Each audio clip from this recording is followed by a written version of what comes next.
بسم اللہ الرحمن الرحیم۔ السلام علیکم ورحمۃ اللہ وبرکاتہ۔ ویورز، خوش آمدید کہتا ہوں میں آپ سب کو۔ ویورز، پاکستان کی تاریخ میں آج بہت ہی اہم دن تھا، اور بالخصوص پاکستان کی سیاسی زندگی کا نیا سفر شروع ہوا ہے، کیونکہ آج جو سیشن اسمبلی کا اور سینٹ کا جوائنٹ سیشن ہوا، اس سیشن کے اندر حکومت نے دو ایسے میجر کام کیے، جن میں سے ایک الیکٹرانک ووٹنگ مشین اور دوسرا اوورسیز پاکستانی کے لیے ووٹ کا حق ان کو دلانے کے لیے بل جو موو کیا گیا، وہ الحمدللہ ثم الحمدللہ بڑی کامیابی سے حکومت نے وہ بل پاس کروا لیا۔ اب ویورز، پاکستانیوں کی، ہم لوگوں کی یادداشت تھوڑی کمزور ہے۔ ہم لوگ کچھ چیزوں کو سطحی سطح پر دیکھتے ہیں، اور کچھ چیزیں جو ہمارے بالکل عین واضح ہوتی ہیں اور ہم دیکھ رہے ہوتے ہیں کہ ہمارے ساتھ کیا ہو رہا ہے، ان چیزوں سے ہم لوگ چشم پوشی کر رہے ہوتے ہیں، ہم ان چیزوں کو نظر انداز کر رہے ہوتے ہیں، اور ہم یہ سمجھتے ہیں، جیسے کہتے ہیں کہ کبوتر جو ہے وہ کوے کو یا عقاب کو دیکھ کے آنکھیں بند کر لیتا ہے کہ میں اسے نظر نہیں آ رہا اپنے شکار کرنے والے کو، تو ایسا بالکل بھی نہیں ہوتا۔ آج کا میڈیا بہت وائبرنٹ ہے، آج کا پرنٹ میڈیا ہو، سوشل میڈیا ہو، الیکٹرانک میڈیا ہو، بہت وائبرنٹ ہے، اور عوام میں اور دیکھنے والوں میں، اور جو لوگ سوشل میڈیا پہ، پرنٹ میڈیا پہ یا الیکٹرانک میڈیا پہ ایکٹیو ہیں، وہ اس بات کو بخوبی جانتے ہیں کہ آج کی تاریخ میں پاکستان میں وہ کام ہوا ہے جو پچھلے 30 سال سے حکومت میں رہنے والی دو پارٹیوں، پیپلز پارٹی اور PMLN نے اپنے عوام کو بہت سارے لالی پاپ دیے، بہت سارے سہانے خواب دکھائے کہ جی ہم یہ کر رہے ہیں اوورسیز پاکستانیز کے لیے، یا ہم الیکشن کو شفاف بنانے کے لیے اس طرح کے اقدامات اٹھا رہے ہیں، لیکن عملی طور پر کسی حکومت نے یہ جرأت نہیں پیدا کی اپنے اندر کہ وہ واقعی الیکشن کو فری اینڈ فیئر بنا سکے، اور یہ جو اوورسیز پاکستانی کے ووٹ کا مسئلہ ہے، اس مسئلے کو اٹھائیں اور اس کو باقاعدہ ایک قانون کی شکل میں، اور پھر اس کا ایک جو میکانزم ہوتا ہے کہ جس کے تحت اوورسیز پاکستانیوں نے اپنے ووٹ کاسٹ کرنے ہیں، وہ طریقہ اڈاپٹ کیا جائے۔ اس چیز سے آج بھی پیپلز پارٹی اور PMLN آپ کہہ سکتے ہیں کہ یہ اپوزیشن کی دو بڑی سیاسی جماعتیں ہیں پاکستان کی، کیونکہ ان لوگوں نے 30 سال تک پاکستان میں مشترکہ گورنمنٹ آپ کہہ سکتے ہیں کہ ایک دفعہ ایک نے ایک کو سہارا دیا، دوسری دفعہ دوسرے نے سہارا دیا، ایک دفعہ ایک نے دوسرے کو گرایا، دوسری دفعہ دوسرے نے دوسرے کو گرایا۔ تو جب انہوں نے دیکھا کہ اس طرح سے نہیں ہوتا، تب پھر یہ ایک جگہ پہ ایک اکٹھ ہو کے بیٹھ گئے، اور ان لوگوں نے پاکستانی عوام کو مل کے بے وقوف بنانا شروع کیا۔ اور آفرین ہے پاکستانی عوام پر کہ پاکستانی عوام بھی ماشاءاللہ الحمدللہ ان لوگوں کی تقریریں سن کے، ان لوگوں کے مکالمے سن کے، ان لوگوں کی ایک دوسرے کو گالیاں سن کے، اس کے باوجود آج تک بھی کچھ ایسے ناعاقبت اندیش لوگ ہیں جو یہی کہہ رہے ہیں کہ جی جو کرے گا میاں کرے گا، اور وہ جو لوگ کہہ رہے ہوتے ہیں کہ جی کھاندہ تے لاندہ بھی ہے۔ میں ان سے یہ کہتا ہوں کہ آج آپ کے میاں صاحب کے تابوت میں آخری کیل ٹھونکی گئی ہے، اور بہت ممکن ہے، مجھے اللہ کی ذات پہ بڑا بھروسہ ہے، یقین ہے کہ انشاءاللہ العزیز اب اوورسیز پاکستانی اپنا ووٹ بھی کاسٹ کریں گے، اور پاکستان میں EVM سسٹم بھی نافذ العمل ہوگا۔ ہاں، ایک خطرہ البتہ آج بھی موجود ہے کہ اگر کوئی محلاتی سازش یا کچھ اس طرح کا کام نہ ہو جائے کہ عمران خان کی گورنمنٹ کو کسی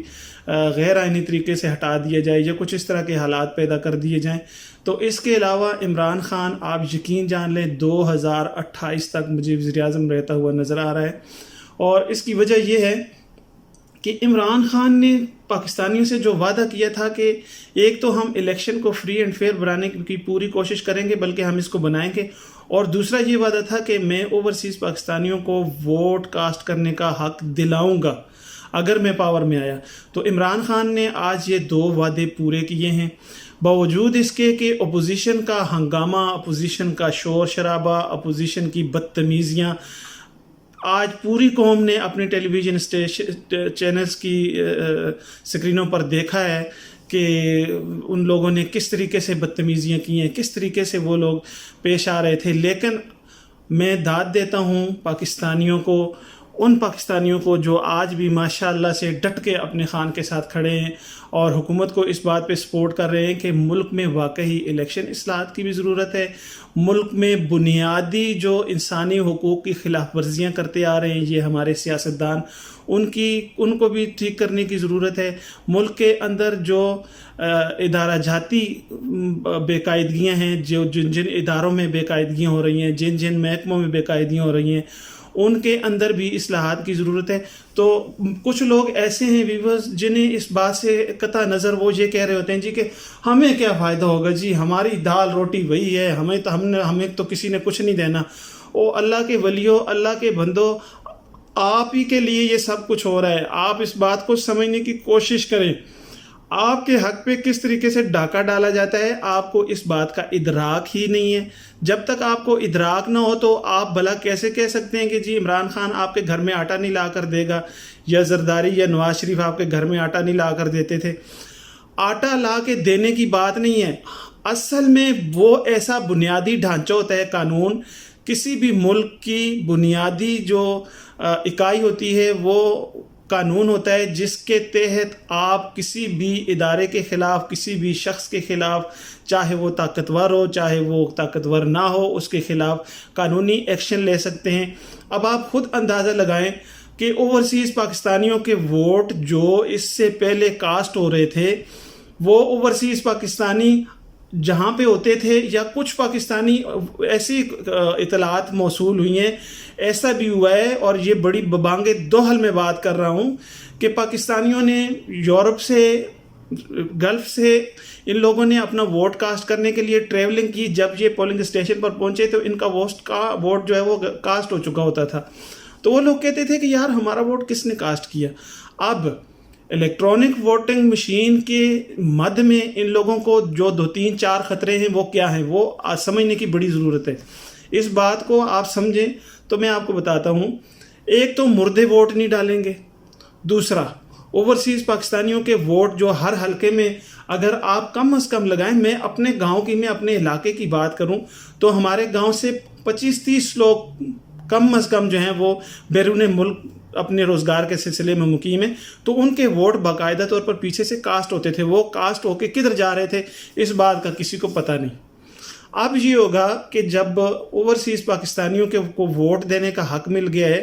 تو وہ لوگ ایسے میکینزم کے ذریعے اپنا ووٹ خود کاسٹ کریں گے، جس کو چاہیں گے اپنا ووٹ دیں گے، بھلے وہ پی ایم ایل این کو دیں، بھلے وہ پی ٹی آئی کو دیں، بھلے وہ پیپلز پارٹی کو دیں، یا بائیں بازو کی دیگر جو جماعتیں ہیں ان کو دیں۔ اس سے قطع نظر vote free and fair cast ہوگا، یعنی کہ آپ کے ووٹ کا تقدس جو ہے وہ بحال ہونے کی طرف جا رہا ہے۔ دوسرا، ان لوگوں نے اپنے ادوار حکومت میں جن بڑے بڑے وعدوں پہ عوام کو بلا پھسلا کے اور ان سے اپنے لیے ووٹ کاسٹ کروائیں، وہ ایسے ہی ہوتے تھے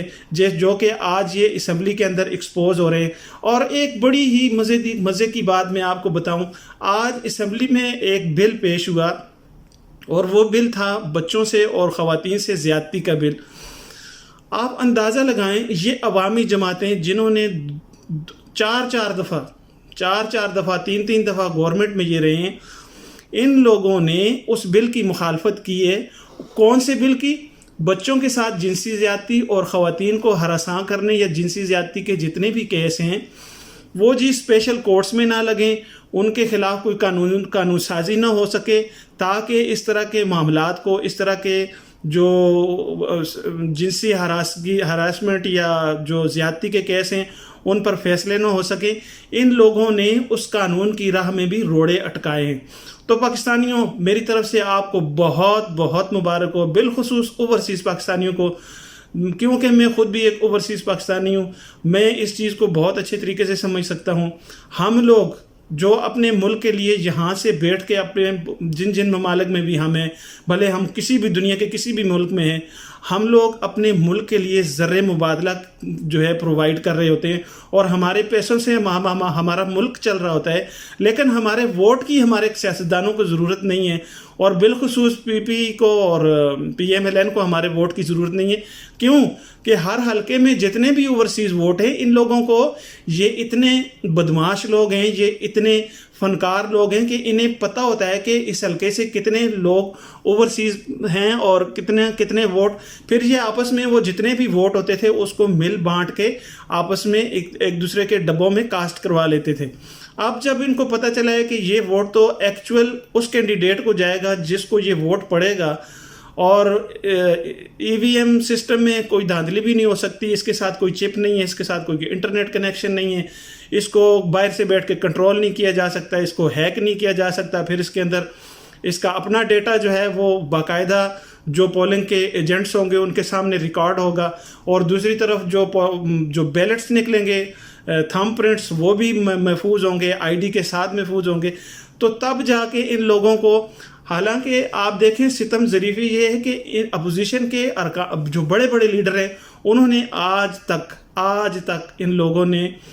یہ نہیں کیا کہ یہ کم از کم اس الیکٹرانک مشین کو دیکھ لیں۔ کیوں کہ انہیں پتہ ہے اس بات کا کہ اگر الیکٹرانک مشین سکسیس ہو گئی اور الیکٹرانک مشین کا سسٹم آ گیا تو ہماری سیاست ہمیشہ کے لیے دفن ہو جائے گی۔ کیوں کہ ان لوگوں نے پاکستانیوں کے ساتھ بہت زیادتیاں کی ہوئی ہیں، پاکستان کے ساتھ بہت زیادتیاں کی ہوئی ہیں۔ پھر ایک اور بڑی ہی امپورٹنٹ چیز میں آپ کے ساتھ شیئر کرتا چلوں، کلبھوشن یادو کے مسئلے پر آج اپوزیشن کہہ رہی تھی جی کہ عمران خان کلبھوشن یادو کو این آر او دے رہا ہے۔ تو آپ لوگوں کو یاد ہو، اگر میں یہ ضرور کہنے پہ مجبور ہوں کہ ہم لوگوں کی یادداشت بہت کمزور ہوتی ہے اور ہم اس معاملے میں بہت پیچھے ہیں، کہ نواز شریف کی حکومت میں کلبھوشن یادو کا کیس آیا تھا۔ میں بذات خود حلفاً کہتا ہوں کہ میں نے مسٹر نواز شریف کو یو این او کی جنرل اسمبلی کی وہ تقریر میں نے پوری دیکھی تھی، ایک لفظ میں نے سنا تھا، نواز شریف نے کلبھوشن یادو کا نام تک نہیں لینا مناسب سمجھا، وہاں پہ اس بات کا تذکرہ کرنا مناسب نہیں سمجھا کہ ہمارے ملک میں انڈیا دہشت گردی کروا رہا ہے، ہمارے پاس ان کا باقاعدہ سسپیکٹ پکڑا ہوا ہے ہم نے، اور ہمارے پاس ان کا حاضر سروس نیوی کا ایک آفیسر موجود ہے جو ہمارے پاس بڑا ثبوت ہے۔ میاں نواز شریف کی فیکٹریاں انڈیا میں ساری دنیا جانتی ہے، میاں نواز شریف کی فیکٹریاں ہیں جدہ میں، ایک بھی پاکستانی اس فیکٹری کے اندر کام کرنے والا ورکر اور آفیشیل پوسٹ پہ کوئی بندہ نہیں ہے۔ اس کی فیکٹریوں میں ٹوٹل انڈینز ہیں، ٹوٹل ورکر انڈینز ہیں۔ کیا مجال ہے پاکستانیوں کو، جو لوگ ٹریلے لے کر جاتے ہیں سریا وغیرہ لوڈ کرنے کے لیے، انہیں باہر گیٹ پہ بٹھایا جاتا ہے، ان کی گاڑیاں دوسرے ڈرائیور چلا کے اندر لے کے جاتے تھے، اور اندر جو ان کے انڈین ملازم تھے وہ لوگ گاڑی بھر کے باہر لاتے تھے، پھر آگے سے پاکستانی ڈرائیور جو ہیں، یعنی کہ آپ اندازہ لگا لیں کہ پاکستانیوں سے محبت کی اور عقیدت کی یہ انتہا تھی کہ پاکستانی ٹریلر ڈرائیورز کو فیکٹری کے اندر تک جانے کی اجازت نہیں تھی۔ تو پاکستانیوں سمجھنے کی بات ہے، سمجھ سکو تو بہت اچھی بات ہے۔ میں زیادہ وقت آپ کا نہیں لوں گا، ویڈیو میری لمبی ہو رہی ہے۔ بہرحال آپ سب کو بہت بہت مبارک ہو کہ آج پاکستان کی تاریخ میں پہلی دفعہ اوورسیز پاکستانیوں کو ووٹ دینے کا حق جو ہے وہ تسلیم کیا گیا ہے، اور جوائنٹ سیشن میں تسلیم کیا گیا ہے۔ تو اس کے علاوہ الیکٹرانکس ووٹنگ، اور جو کلبھوشن والی بات میں بیچ میں سے میرے موضوع میں سے ہٹ گئی تھی، کلبھوشن کو انہوں نے خود عالمی عدالت میں لے کر گئے کیس، اور انہوں نے آبجیکشن کے بجائے اس کو تسلیم کیا کہ جی ہمیں منظور ہے، عالمی عدالت جو فیصلہ دے دے۔ اب عالمی عدالت کا فیصلہ یہ تھا کہ آپ نے کلبھوشن کے کیس میں ریویو دینا ہے۔ وہ ریویو کہاں ہوگا؟ وہ پاکستان میں ہوگا۔ اگر پاکستان آج کلبھوشن کے کیس میں ریویو نہیں دیتا تو پاکستان کو بین الاقوامی سطح پر بہت سارے مسائل کا سامنا ہو سکتا ہے، بہت سارے ہمارے معاملات بین الاقوامی سطح پہ بگڑ سکتے ہیں، اور ہمارے گزشتہ ادوار میں حکومت کرنے والے ہمارے سابقہ حکمران اس چیز کے در پہ ہیں کہ پاکستان جو ہے اپنا کھویا ہوا وقار حاصل نہ کر سکے۔ اس لیے آج عمران خان نے اس کو یہ حق دیا ہے، تو وہ اپیل کہاں پہ ہوگی؟ وہ اپیل پاکستانی عدالتوں میں ہوگی، اور میرے خیال میں پاکستانی عدالتوں میں کلبھوشن یادو کی سزا میں زیادتی یا کمی جو بھی ہوگی وہ پاکستانی عدالتوں سے ہوگی. اس لیے پاکستان میں اگر کلبھوشن کے کیس میں ریویو ہوتا ہے تو اس سے پاکستان کو کوئی نقصان نہیں ہوگا. اگر ہم آج ریویو نہیں دیتے تو عالمی سطح پر ہمارا امیج خراب ہوگا اور ہمیں بہت ساری پابندیوں کا، بہت سارے مسائل کا سامنا کرنا پڑ سکتا ہے. یہ میں ان پاکستانیوں کے لیے کہہ رہا ہوں جنہیں ان باتوں کی سمجھ نہیں ہے اور جو یہ نہیں جانتے کہ در پردہ جو ہے اپوزیشن ارکان کیا کر رہے ہیں. تو ویڈیو لمبی ہو گئی ہے ویورز. امید کرتا ہوں کہ یہ ویڈیو آپ کو پسند آئے گی. اگر پسند آئے تو اپنے ویورز اپنے احباب کے ساتھ ضرور شیئر کریں. اپنے عزیزوں رشتہ داروں کا بہت سارا خیال رکھیں. دوسری ویڈیو تک آپ سے اجازت. اللہ حافظ ناصر والسلام ورحمۃ وبرکاتہ. پاکستان زندہ باد. ISI پاکستان آرمی پائندہ باد.